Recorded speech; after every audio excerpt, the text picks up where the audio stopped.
السلام علیکم سامعین، یکم رمضان المبارک ہے، 24 مارچ ہے۔ خبر کا عنوان ہے میرٹھ میں ماں نے ہی اپنے بیٹے اور بیٹی کو عاشق کے ساتھ مل کر مار دیا ہے، موت کی نیند سلا دیا ہے۔ معاملہ مسلم گھرانے کا ہے، اس لیے اور بھی زیادہ وحشی پن کا معاملہ ہوا ہے اور دل دہلانے والا ہے۔ خبر تفصیل سے سنیے۔ اتر پردیش کے میرٹھ کے خیر نگر میں بھائی بہن کی قتل کے معاملے میں پولیس نے آج جمعے کے دن سنسنی خیز انکشاف کیا ہے۔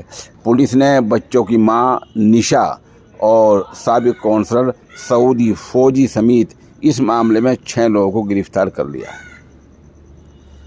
میرٹھ کے دہلی گیٹ تھانہ علاقے کے خیر نگر میں واقع گولر والی گلی کی رہنے والی خاتون نشا بیگ نے اپنے پریمی سابق کونسلر سعودی فوجی کے ساتھ مل کر اپنے 10 سال کے بیٹے اور 6 سال کی بیٹی کو قتل کر دیا ہے۔ وہیں گرفتاری کے بعد فوجی کے یہ بتانے پر کہ قتل کے بعد دونوں بچوں کی لاش گنگ نہر میں پھینک دی گئی تھی، پولیس ان کی ٹوہ میں لگ گئی تھی اور پولیس نے دونوں لاشیں بھی برآمد کر لی ہیں۔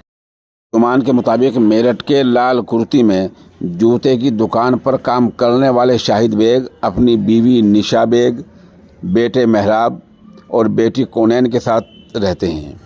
محراب سینٹ جون اسکول میں درجہ 3 کا طالب علم تھا، جبکہ اس کی بہن درجہ 2 میں پڑھتی تھی۔ یہ دونوں ہی بچے 2 دن پہلے بدھ کے دن غائب ہوئے تھے اور جن کی اب لاش ملی ہے، اور پولیس نے یہ سنسنی خیز خلاصہ کیا ہے، یہ انکشاف کیا ہے کہ اس کے قتل میں ماں کا ہاتھ ہے اور ماں کے پریمی کا ہاتھ ہے، جیسا ہم نے بتایا ہے۔